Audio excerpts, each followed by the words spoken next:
ভক্তদের হৃদয়ে চিরস্থায়ী একজন নাম, কিন্তু আজ সেই নাম নিয়েই উঠছে বড় প্রশ্ন। ধোনি কি নিজেই নিজের তৈরি করা লিগ্যাসি ধ্বংস করছেন? ভিডিওটি শুরু করার আগে সবাইকে অনুরোধ করব, একটি লাইক, কমেন্ট ও শেয়ার করুন, আর অবশ্যই চ্যানেলটি সাবস্ক্রাইব করুন। আপনি যদি একজন ক্রিকেট প্রেমী হন তো অবশ্যই ভিডিওটি মিস করতে পারেন না।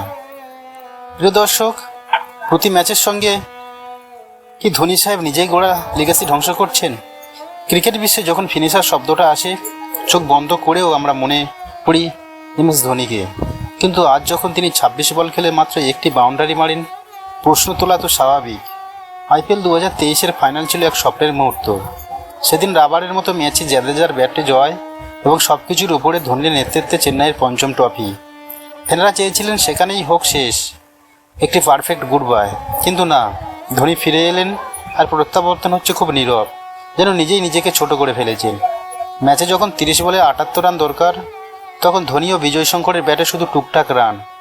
ধোনি 17 বলে 12 রান, যখন রিকোয়ার্ড রান রেট 22 ছুঁই, তখন প্রশ্ন আসে, এটা কি সেই ধোনি একদিন যিনি অক্ষর প্যাটেলের বলে ম্যাচ শেষ করতেন ছক্কা মেরে? আজ তার বলেই রান তুলতে পারছেন না। কমেন্ট্রিতে শোনা যায় 12 রান রেট, ধোনি হলে পারবেন, কিন্তু পরবর্তী 3 বল শুধু ডট। ধোনি আর চুপচাপ। হ্যাঁ, আরেকজনের সব দোষ ধোনির নয়। ঋতুরাজ, ডেভন কনওয়ে, শিবম দুবে সবাই ব্যর্থ, কিন্তু একজন নেতা হিসেবে ধোনির কাছেই বেশি আশা করে দর্শক, আর সেই আশা ক্রমাগত হারাচ্ছে ভক্তদের ভিতর। সোশ্যাল মিডিয়ায় চলছে আলোচনার ঝড়, ধোনি কি ফিনিশড? উনি নিজের ইজ্জত নিজেই শেষ করছেন না তো? আমরা জানি তিনি ভারতের শ্রেষ্ঠ অধিনায়ক। 2007, 2011, 2013 সব ট্রফি আমাদের ঘরে এনেছেন তিনি, কিন্তু প্রত্যেক অধ্যায়ের একটা শেষ থাকে, আর সেই শেষ যদি সুন্দর হয় তবে ইতিহাসে নাম অম্লান হয়। আজ ধোনির পারফরমেন্স যেমন হতাশা, তেমনই কষ্ট। কোনো চেষ্টাই চোখে পড়ল না, শুধু থাকলেন, ব্যাট ধরলেন, খেললেন, চলে গেলেন। এটা কি সেই ফিনিশার ধোনি?